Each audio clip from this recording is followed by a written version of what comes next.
Magazine. Hey, what's up, guys? It's Mitch from Gore Noir Magazine here.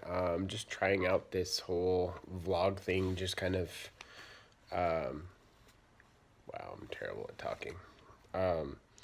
So what I want to get into more is kind of going behind the scenes stuff, letting you know what I have coming up, what Gore Noir is doing, and kind of giving you a little insight into my life and yeah, pretty much. So just got off of a 10-day tour with Fernie.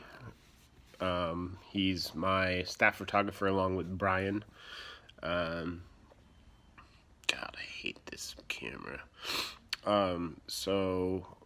We went all the way out to Sacramento and back. So we drove, we started off on the 10th and drove out to El Paso. We stayed the night in El Paso, then to Las Vegas. Las Vegas was really awesome. We got to go to Tom Devlin's Monster Museum, which was really cool. We actually got to meet Tom. Dropped off some magazines. So Boulder, you actually can pick up your Boulder, Nevada. You can pick up your magazines there. It's outside of Vegas, so if you're in Vegas, you could either pick them up at Cash for Chaos or at Tom Devlin. So those are two spots in Nevada that you could pick them up. And we bumped into Drew Marvick from Pool Party Massacre at Tom Devlin, which was really cool. I wasn't expecting to see him there. He's a rad dude. Consider him a good friend. But we got to stay at Drew's house, and we actually did a blood shower with Drew, which was really cool. Got some product placement in there, snapped some photos. We're going to be doing an interview with Drew for Pool Party Massacre, so we'll have that in a future issue.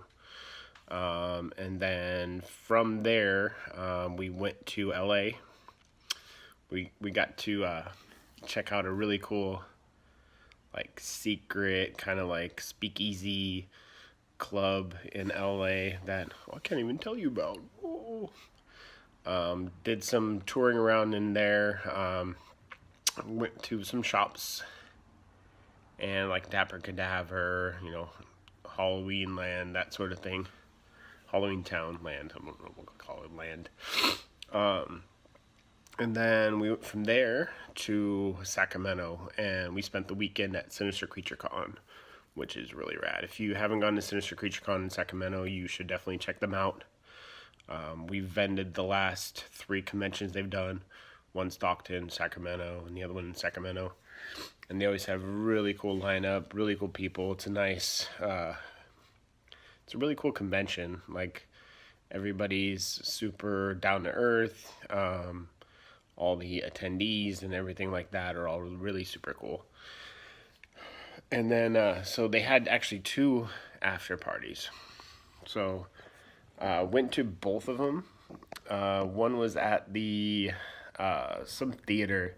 You had to drink next door and then bring, after you drank, go over to like the theater area, which I'm just like, no, I just want to drink. No, that's it. So we ended up taking Uber from there over to the dive bar, which most dive bars I've been to are dive bars. But this one was actually like a club, and behind the bar, above the bar, is this big, huge tank where mermaids swim. And Nicole from Face Off actually did a makeup app on one of the mermaids. So she was swimming in there. She looked like an evil mermaid, and they did like a show. Super rad. And so we went from there and then called it a night because we had to vend the next day. And then Sunday was really cool. Hung out, and then afterwards we drove from Sacramento to Reno, and we were expecting like a really cheap hotel because I paid like $28 for it. It was at the Nugget, and actually the hotel was really rad. It was one of the nicest hotels we stayed in. I mean, when you compare it to like a Motel 6 is what we were staying in before. But yeah, so stayed in the Nugget. After that, woke up, and then we went to Tonopah. So we actually went to the Clown Motel. It's supposed to be haunted. It's got a cemetery next door. And it's supposed to be super creepy. You see the video online. We go in there, and it was just kind of like, not sure how creepy this really is. I mean, clowns don't really creep me out to begin with. And it was pretty much just a lobby that was done up, and then the actual like hotels themselves just have like a little like clown placard on them. And apparently, two of the rooms were kind of done more clownish, but not very much. He had like photos of them, and I was just like kind of. But I guess a couple of them were supposed to be super haunted. But it was a cool stop just to kind of check it out. And then next door was the cemetery, and we went through there. A lot of like mining accident.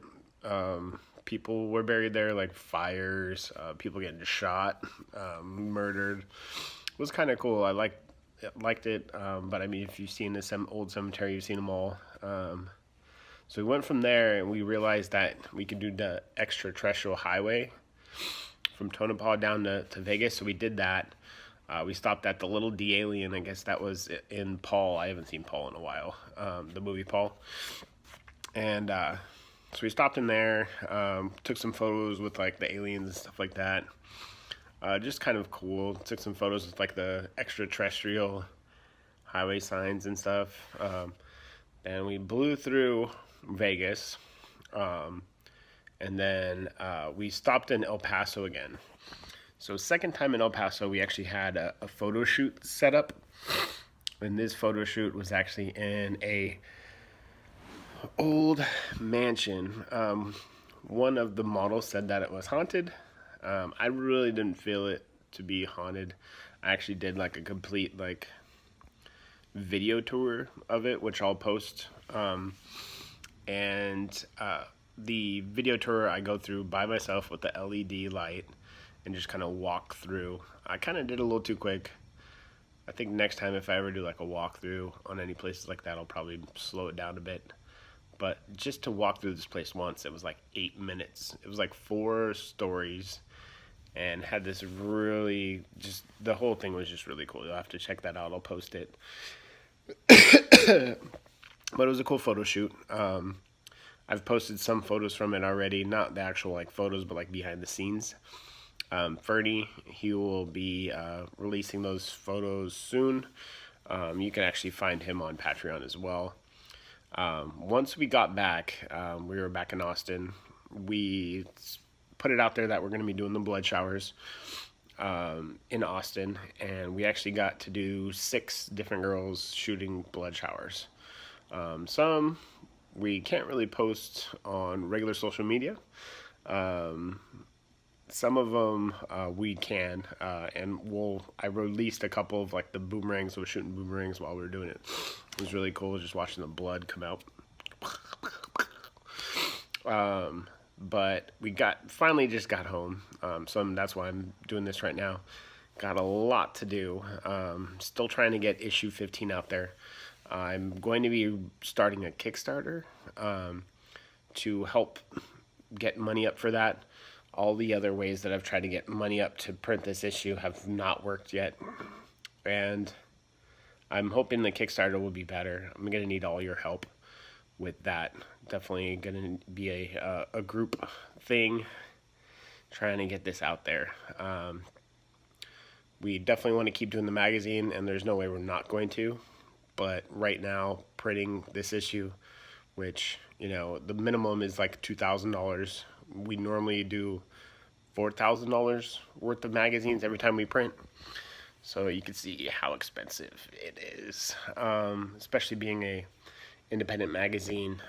We don't really, you know, have huge movies that we guarantee the cover to and, you know, kind of bow down to sponsors, you would say. So it's really a group effort. It's all of our pre-sales. I put my own money into it. I'm actually doing the magazine full time now, so I don't have my regular job that I could put my money into. But I am picking up side work and stuff like that I'm trying to put money into it. So it's a hard thing. It's a struggle. When you have something like a independent horror magazine, you really need the help of everybody. And I'm hoping that everybody, steps in, helps out, and that way we can get this magazine made. We did all these pre-sales, and I hate telling people that it's coming, it's coming, it's coming. And it's already done. It's available digital. You can actually download it digital right now on pretty much any format. But the magazine's coming. I'm going to be working on a couple other magazines, issue 16 and a coffin issue, just because, I need to keep moving. I need to keep putting stuff out there. Issue 15 will get made. It just needs your help. And I'm going to be doing another video asking for your help with that Kickstarter. So much talking. I'm out of breath. But yes. Let's see. What else do we have coming up? Oh, Rockula. Rockula's coming up this weekend. Thursday, we're doing a blood dressing. And this will be for a kick, like the kickoff for Rockula. Green Jello is going to be playing that. The next day, 45 Graves playing. And they're going to be playing stuff from Return of the Living Dead and a bunch of other cool stuff. I'm really going to love that one. But yeah, overall, the Rockula looks to be badass. It's got the Saskas there. Like, I can't even name everybody who's going to be there. But we'll be vending Rockula. That's in Sacramento. That's in Sacramento. I'm in San Antonio. My brain's fried. So, yeah, I'll be in San Antonio. Like, I'm not even going to edit this. Like, fuck it. We'll be in San Antonio next weekend vending. And then after that, I am off. I'm going to, not off, but I'll be off the convention circuit for a little bit and taking care of all these like orders and taking care of creating these new magazines and interviews, all that kind of stuff.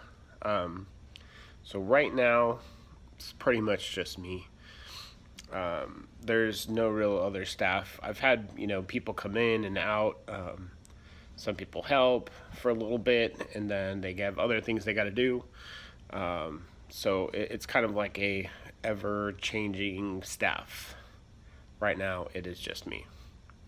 So as you can understand, somebody that has to tour and do these conventions, try and do fundraisers for getting money up, creating the magazine, shipping, everything that has to do with the magazine is all me.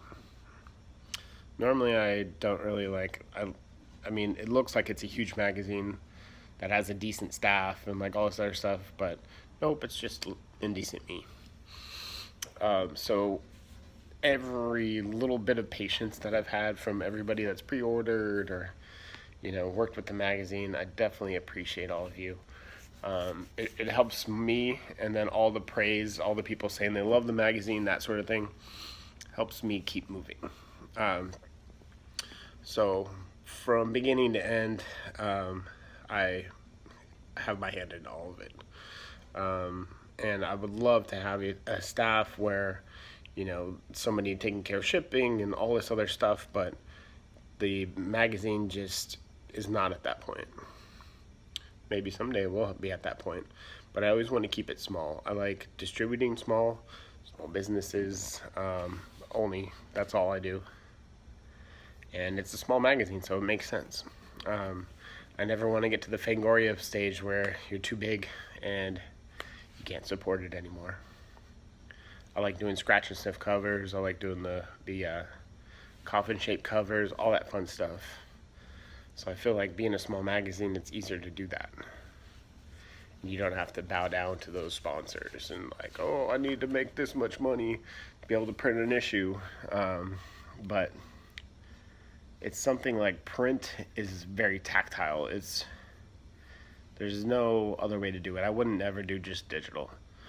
I need a print magazine. It's just the way I will always be. And like the Kickstarter is not going to be a make or break thing. It's just a we need your help thing. And there's going to be exclusives that you can only get through that Kickstarter, things like that. So it'll definitely is something you need to watch out for. So my first vlog entry looks like it's about 15 minutes. I need to get like a tripod so I don't have to hold it up and keep moving it, because you're probably gonna get sick of me doing that. Yeah. So anyways, yeah. If you guys have any questions ever for the magazine, want to be involved, want to collaborate, anything like that, feel free to message. It's going to go directly to me. You can comment down the bottom on the YouTube and subscribe, offer it up to friends, repost, and just help keep independent horror alive. And thank you for watching.